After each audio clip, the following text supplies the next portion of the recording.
ग्रंथ चल रहा है प्रवचन सार। आचार्य भगवान कुंद स्वामी भगवान के सुख और दुख नहीं होते हैं। कौन से सुख दुख? जो इंद्रिय जनित हैं वो नहीं होते हैं, क्योंकि भगवान इंद्रियातीत है और सब कुछ भगवान प्रत्यक्ष जानते हैं। चार घातीय कर्मों के अभाव हो जाने के कारण से उनका ज्ञान, पूर्ण ज्ञान प्रकट हो गया है, इसलिए सब कुछ प्रत्यक्ष जानते हैं, ऐसा आपने को बताया था। यानी कर्म के अभाव के कारण से, अनंत ज्ञान आदि प्रकट हो जाने से उनका ज्ञान प्रत्यक्ष है, इसलिए सब कुछ ऐसा जानते हैं। ठीक है। अब इसी बात को दूसरी तरफ से कह रहे हैं। पहले अन्वय से कहा था ज्ञान आदि प्रकट हो गया इसलिए ऐसे प्रत्यक्ष आत्मा से जानते हैं, डायरेक्ट इंद्रियों का सहयोग नहीं लेते। अब इंद्रियों का अभाव है इसलिए सुख दुख नहीं होता, इस तरह की बात कर।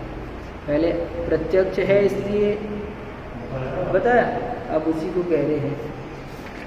नत्ति परोक्षम किंचिवी, नत्ति परोक्षम किंचिवी, समंत सवक्ख गुण समीदस, सवक्ख गुण समीदस, अखातिदस सदा, अखातिदस सदा, स्वयमेव हीनान् जादस, स्वयमेव हीनान् जादस, नत्ति परोक्षम किंचिवी, समस्तं सवक्ख गुण समीदस, अखातिदस सदा, स्वयमेव हीनान् जादस।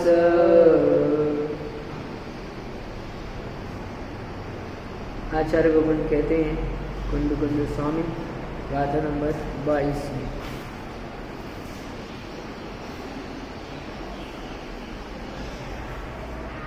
थोड़ी 22 नंबर, ठीक है। कहते हैं भूमिका के में कह रहे हैं, अब इस भगवान के अतीन्द्रिय ज्ञान परिणत होने से, भगवान अतीन्द्रिय ज्ञान से परिणत होते हैं, इसलिए भगवान के कुछ भी परोक्ष नहीं है। पहले कहा था सब कुछ प्रत्यक्ष है, ऐसा कहा था। अब कह रहे हैं कुछ भी परोक्ष नहीं है। द्रव्य क्षेत्र काल भाव से समस्त द्रव्य गुण पर्यायों को त्रैकालिक जानते हैं। पहले कहा था ऐसे सब कुछ प्रत्यक्ष है, ये बताया था। अब कह रहे हैं कुछ भी परोक्ष नहीं है। ठीक। तो परिणत होने से, क्यों? अतीन्द्रिय ज्ञान से परिणत हो रहे हैं, इसलिए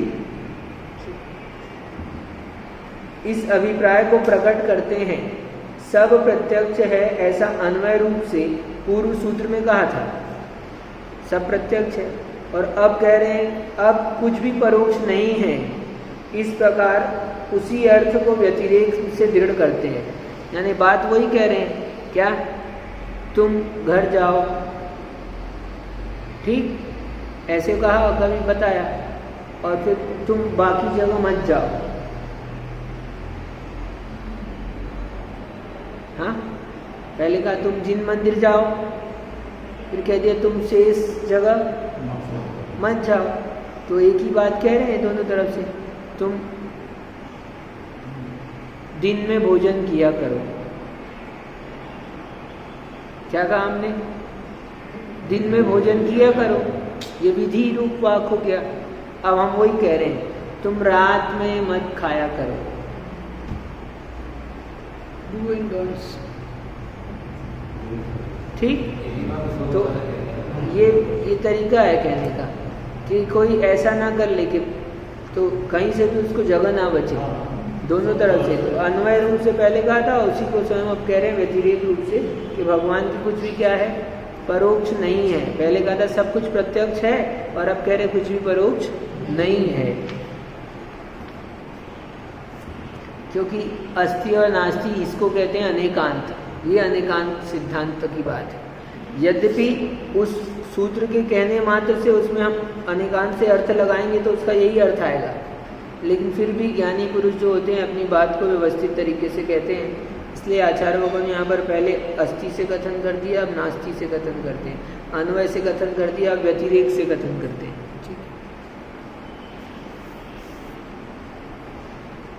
सर्वदा अखातीतस्य, सदा सर्वकाल इंद्रिय व्यापार से रहित, अक्षातीत, अक्ष यानी इंद्रिय, इंद्रियों से अतीत। ठीक, अक्ष के बहुत अर्थ होते हैं। अक्ष यानी आत्मा होता है, अक्ष यानी आँख होती है ना, अक्ष यानी इंद्रियां भी होती है।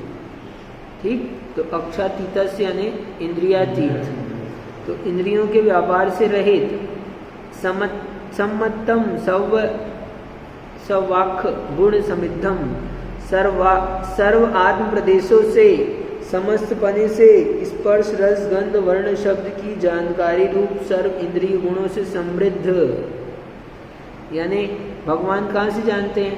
तुम कहाँ से देखते हो? आँख से देखते हो इतने से, तो भगवान तो सर्व आत्म प्रदेशों से, क्योंकि ज्ञान कहाँ है? आत्मा के कौन से प्रदेश में है? तो सभी आत्म प्रदेशों में है, तो इसलिए क्या है? सर्वांग से जानते हैं भगवान। ठीक है, सर्व आत्म प्रदेशों से, समस्त पने से, स्पर्श रस गंध वर्ण की जानकारी रूप इंद्रिय गुणों से समृद्ध हैं। और स्वयमेव ज्ञान जातस्य, और स्वयमेव ज्ञान रूप परिणत, वो स्वयं किस रूप से परिणत हो रहे? ज्ञान रूप से परिणत हो रहे, क्योंकि ज्ञान है अब मात्र, ज्ञान रूप से, तो केवल ज्ञान नवीन पर्यायों को प्राप्त करते हुए उस केवली भगवान के वास्तव में किंचित अपि कुछ भी परोक्षम नथि, परोक्ष नहीं है। इंद्रिय व्यापार से रहित होने के कारण से सर्व आत्म प्रदेशों से ज्ञान होता है, और आत्म प्रदेशों से ज्ञान होने के कारण से क्या है? वो सब कुछ उनको क्या है? प्रत्यक्ष है, कुछ भी परोक्ष नहीं है, ऐसा बता रहे हैं यहाँ पर। कहते हैं आगे, देखो टीका पढ़ते हैं अब अपन। जो सांसारिक ज्ञान की उत्पत्ति में बल देने रूप हेतुभूत यानी निमित्त है, और अपने अपने निश्चित विषय को ग्रहण करने वाली इंद्रियां हैं।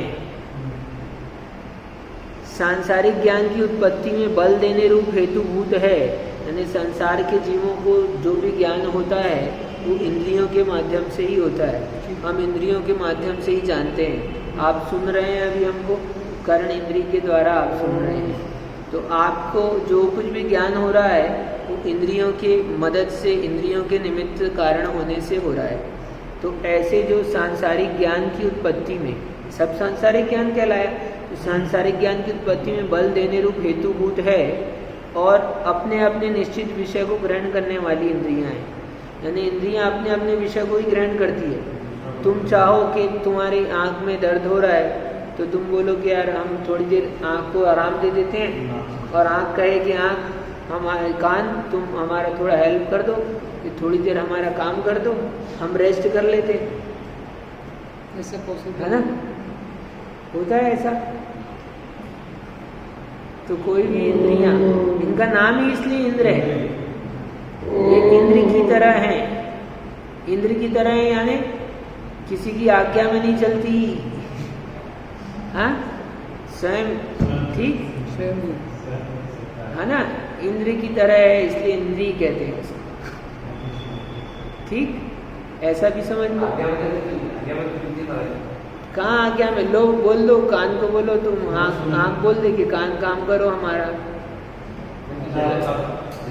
अपन बोल दिया अपना उपयोग नहीं लग गया, अपना उपयोग लग गया, ठीक है, अपने पढ़ने में उपयोग लगाया है। तो आपकी आज्ञा मानी क्या इंद्री ने? आपने, आप बताओ, आपकी आज्ञा में चलती है।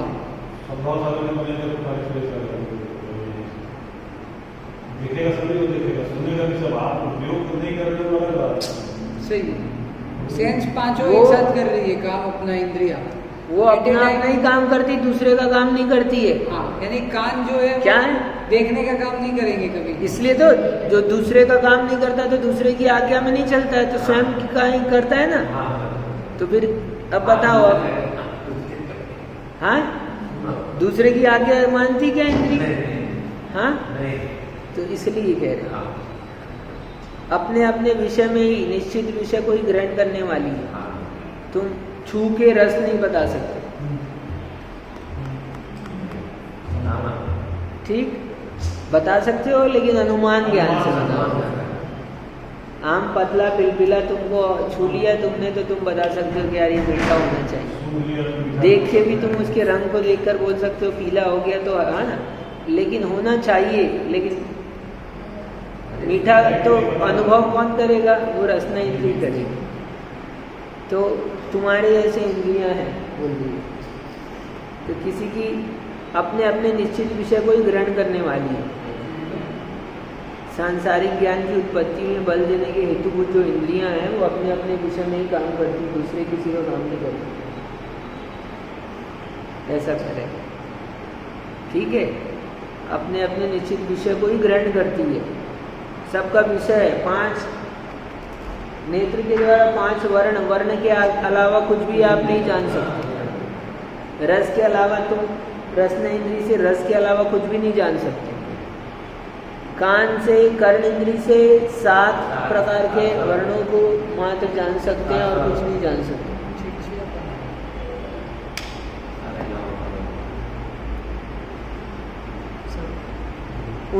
अब कहते हैं आगे, उनसे अतीत। और भगवान कैसे?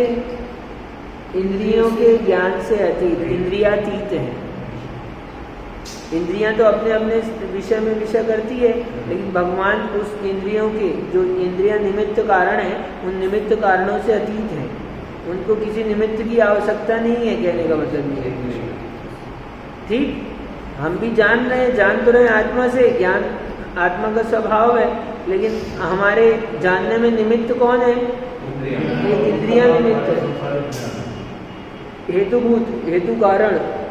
वो इंद्रिय नहीं हो तो वो देखो, वो बालक है, उसको दिखता नहीं है। हाँ, अभी यहाँ वो एक भैया जी घूम रहे हैं, उनको सुनाई नहीं देता, बोल नहीं सकते। हाँ, तो उनके बाद ये इंद्रियां निमित्त कारण जो हैं, उन कारण से ही हम जानते हैं। और भगवान इन निमित्त कारणों की अपेक्षा नहीं है उनकी, तो उनसे अतीत हैं। इंद्रियों के व्यापार से भी रहित हैं।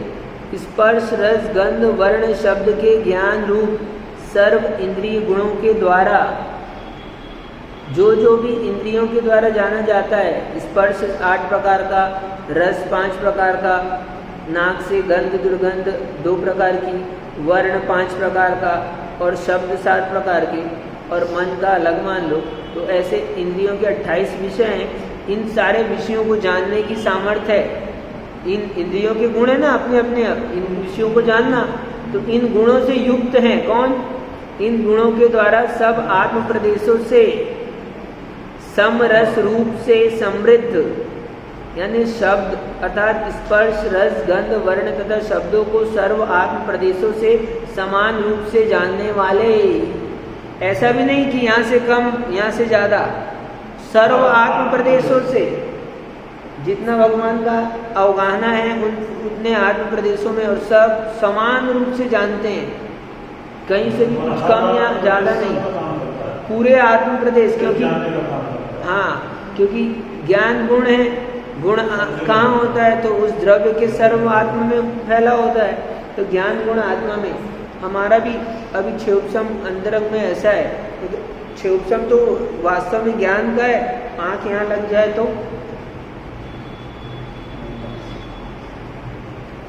तो हम जान सकते कि नहीं जान सकते? बोलो।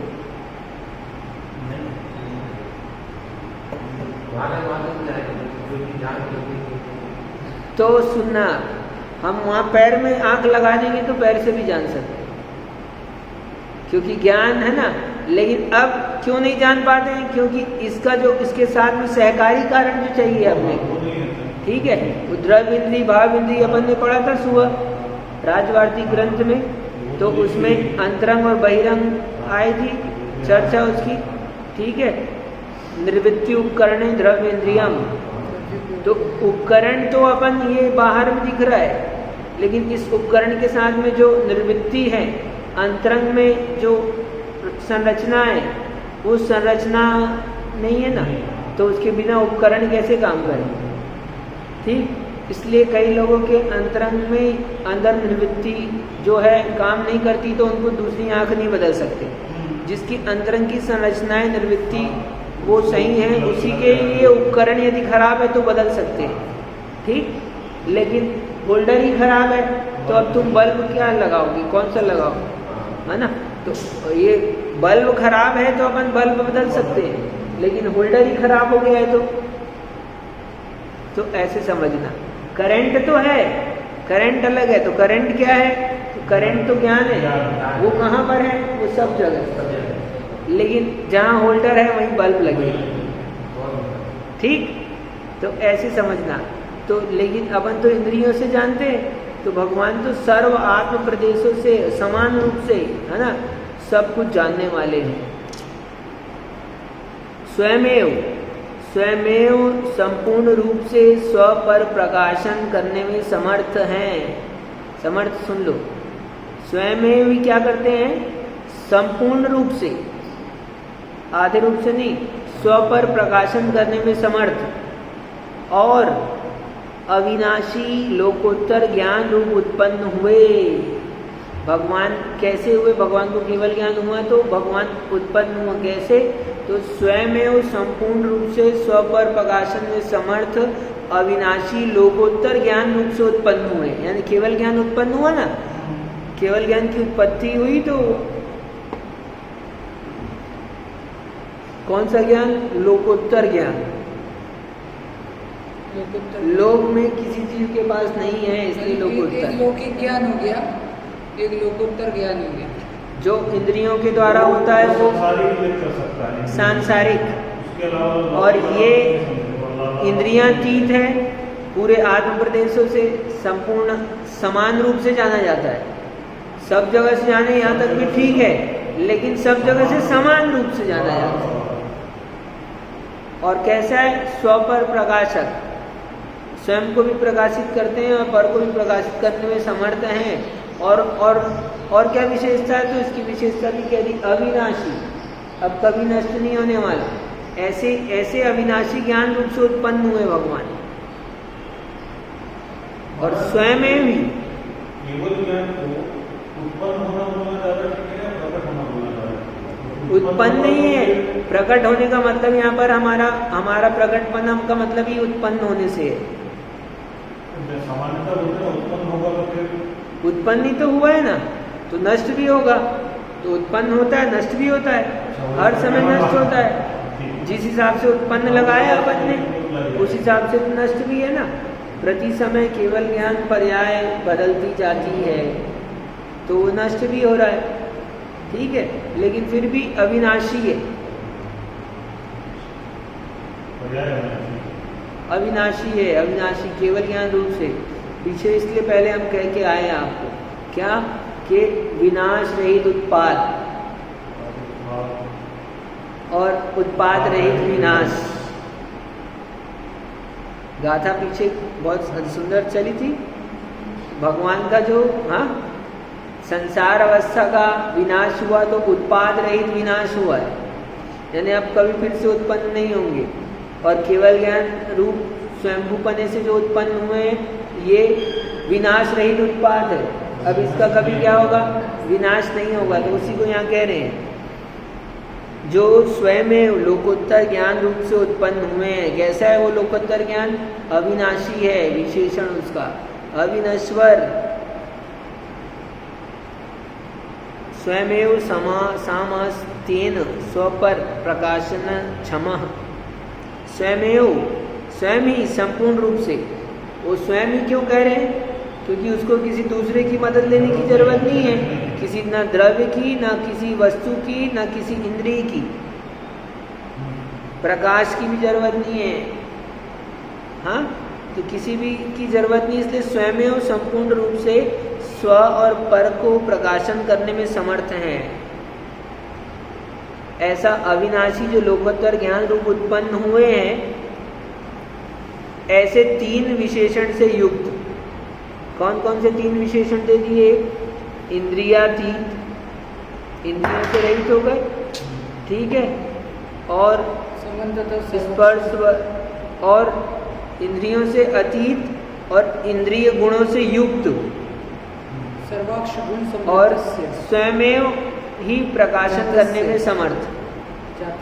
इस प्रकार तीन बात हो गई, ज्ञान जातस्य, तीन विशेषण हो गए, ठीक।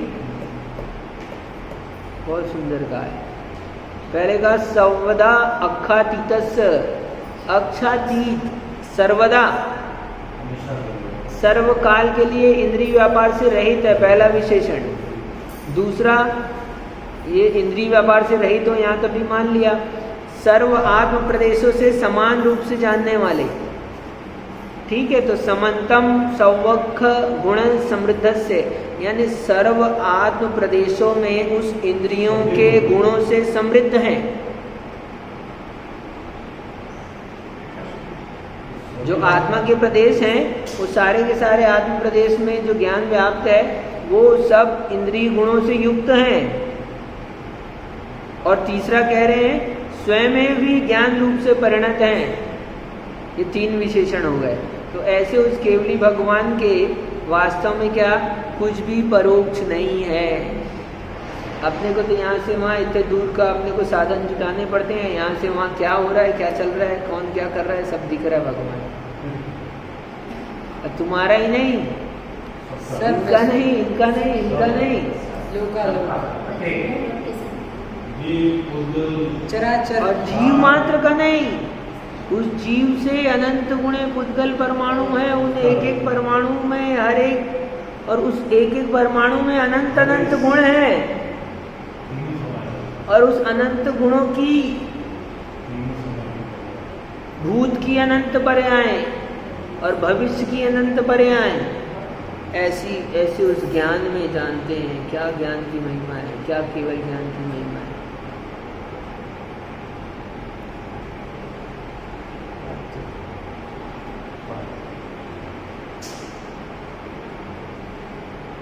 अनंत शक्ति का भंडार है अपने पास, अपने को नहीं मालूम। व्यक्त में भी है बहुत सारी शक्ति। अति शुद्ध ज्ञान भी बहुत महिमा है, उसकी भी बहुत महिमा। अरे संख्यात में चलते हैं ना, मति श्रुत ज्ञान की महिमा देखना है ना तुमको। हाँ, तो मति श्रुत ज्ञान की महिमा दिखाते हैं तुमको।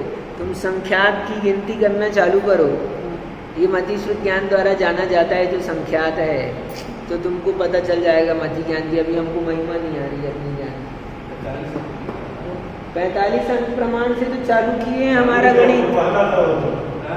45 डिजिट का चेक बुक है ना तुम्हारे पास, चेक बुक, उसमें भर देना है ना।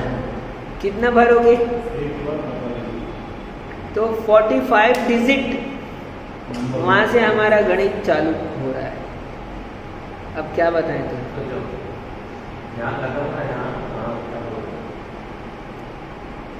तो वो मतिश्रुत ज्ञान द्वारा ही जाना जाता है।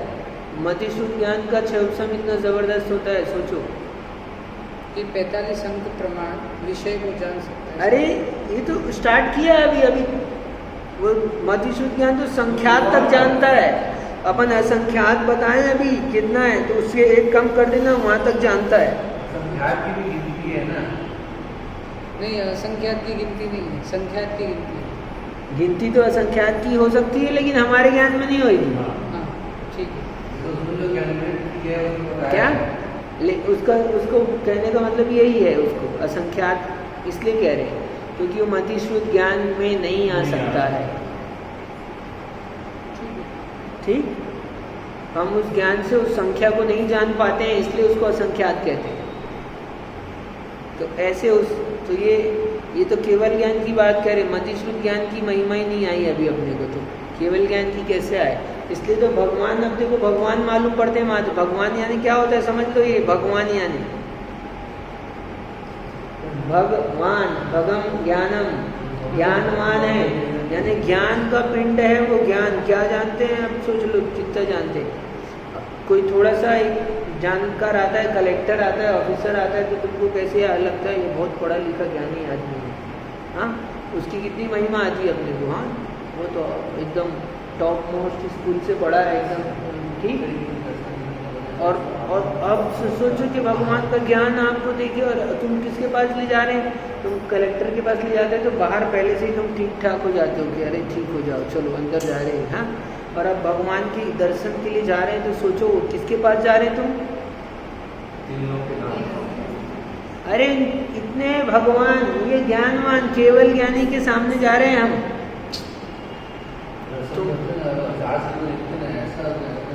सही है, बहुमान आना चाहिए भगवान का। तो जितना भगवान करेंगे उतना ज्ञान बढ़ेगा। ज्ञानियों की विनय करने से ज्ञान बढ़ता है। जबरदस्त दर्शन करते हैं। ज्ञानियों की विनय करने से। तो 3 विशेषण बताए इस सूत्र में, ठीक है। इंद्रियातीत, दूसरा गुण समृद्ध और तीसरा ज्ञान जातस्य, ज्ञान गुण।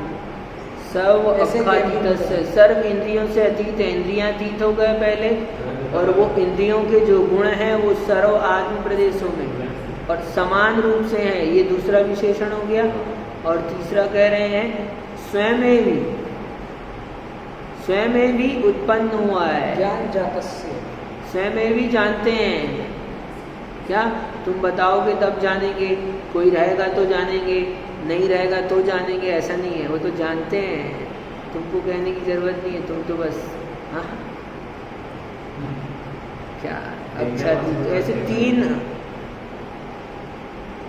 ऐसे तीन विशेषण से युक्त इस केवली भगवान के वास्तव में समस्त आवरण के क्षय के समय में ही, ऐसा नहीं कि अभी वो बाद में होएगा, अभी काम हो गया बाद में होगा, उसी समय से ही, बस जैसे ही समस्त आवरण क्षय हुए उस समय से ही, उस समय में ही समस्त द्रव्य क्षेत्र काल भाव का समस्त, कितने सोच लो अब, द्रव्य जीव कितने, देखो पानी की एक बूंद में कितने जीव होते हैं, ये वैज्ञानिक कहता है, हमारी दृष्टि से असंख्यात।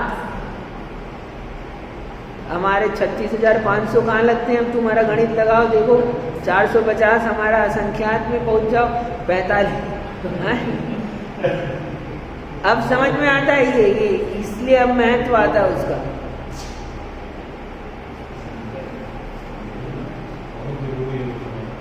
सही है, अब समझ में आती है। अपन ठीक है, असंख्यात होते हैं ऐसा बोल देते हैं, तुम यही, हाँ कुछ नहीं है अभी, इसलिए तुमको इतना सा बस ऐसे जो भाव बना ना, पहले असंख्यात का भाव और अब असंख्यात का भाव का देखो कितना अंतर आ गया। संख्यात का भाव भी बहुत जो है, वहां तक समझ सकते हैं। सोचो, कोई सोचेगा कि यार क्या हुआ है, क्या मिला है, पढ़ने से क्या मिला है, तुम नहीं जान रहे हो, तुमको जो मिला है, हाँ अभी तुमको समझ नहीं आ रहा, लेकिन ये जो मिला है ये अद्भुत है। तो समस्त द्रव्य क्षेत्र काल भाव का अक्रमिक ग्रहण होने से, क्रम से नहीं जानते हैं, अक्रमिक एक साथ जानते हैं, और एक साथ क्या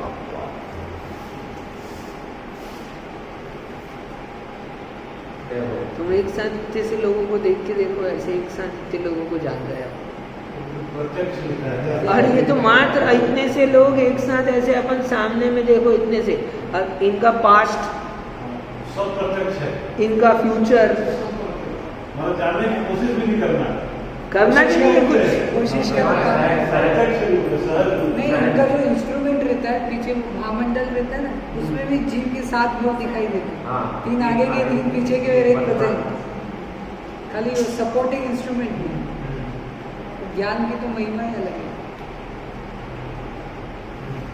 समस्त द्रव्य क्षेत्र काल भाव का अक्रमिक, क्रम से नहीं, युगपद, एक साथ।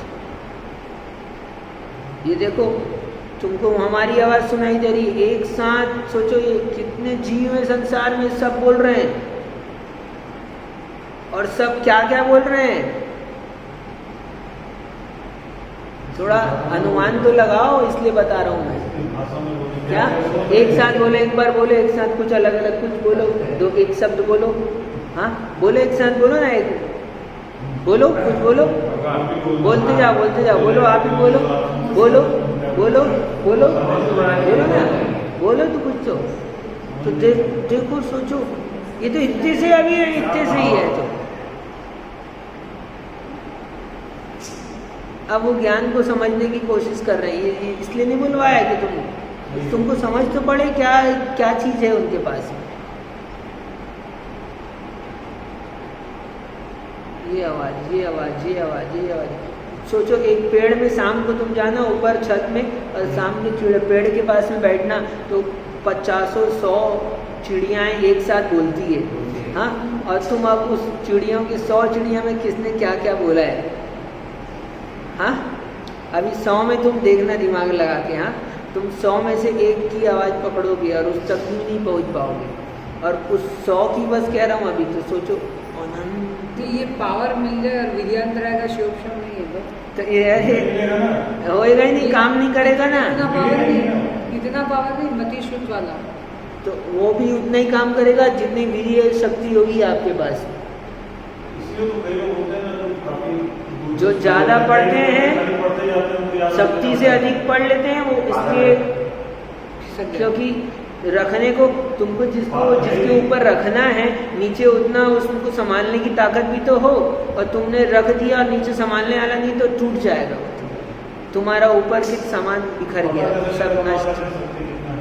हाँ, शक्ति कितना वो कैसे मालूम? तो वो शक्ति अपने आप धीरे धीरे बढ़ती भी जाती है। क्या? इसलिए अपनी शक्ति तक कार्य करना चाहिए। आप अपनी शक्ति तक नहीं करते हो, पहले से रुक जाते हो, तो वो शक्ति आपको पता नहीं चलती और बढ़ती भी नहीं है। तुम अपनी वहाँ तक शक्ति तक पहुँचो। एक उपास कभी किया नहीं है तो अपने को लगता है अपनी शक्ति नहीं है। अरे तुम्हारे में 10 उपास करने की ताकत है। 10 क्या, 1 महीना कर लो, कुछ नहीं होने वाला है, ठीक है।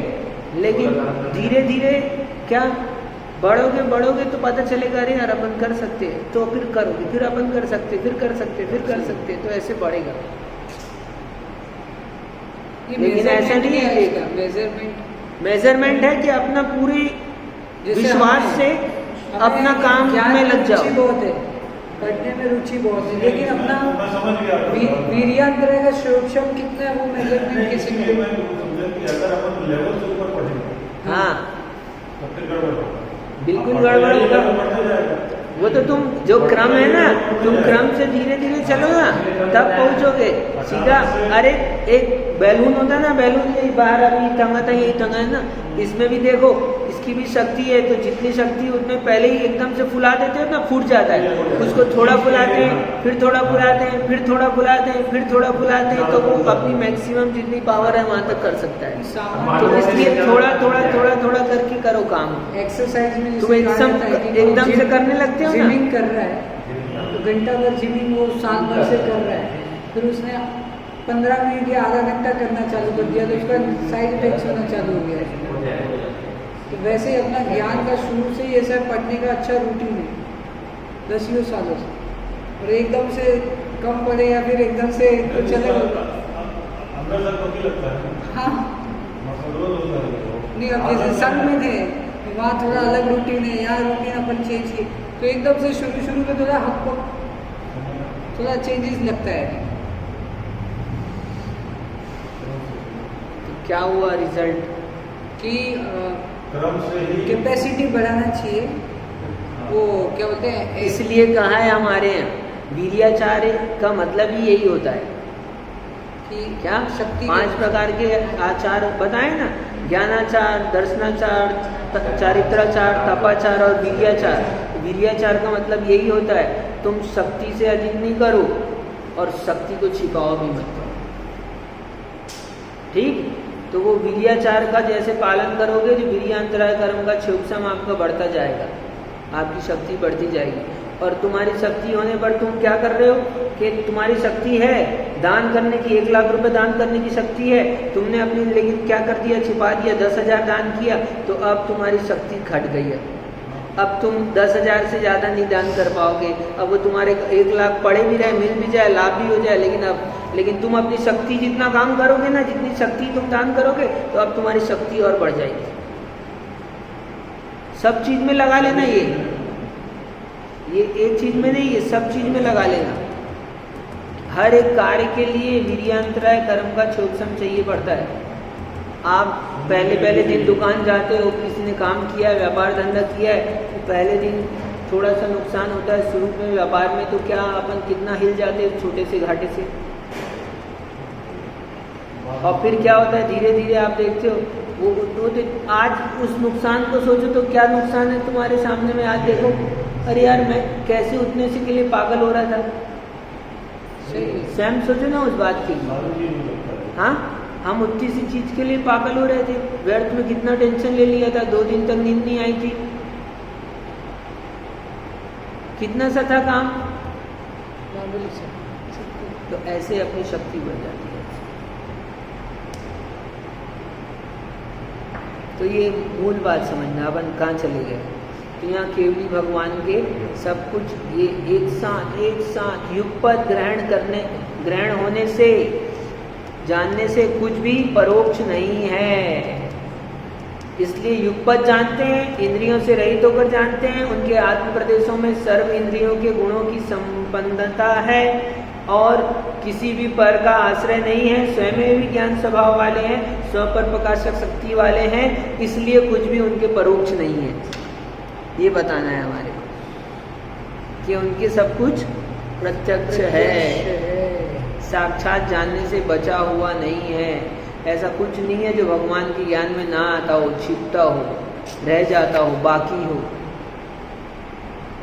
निशेष,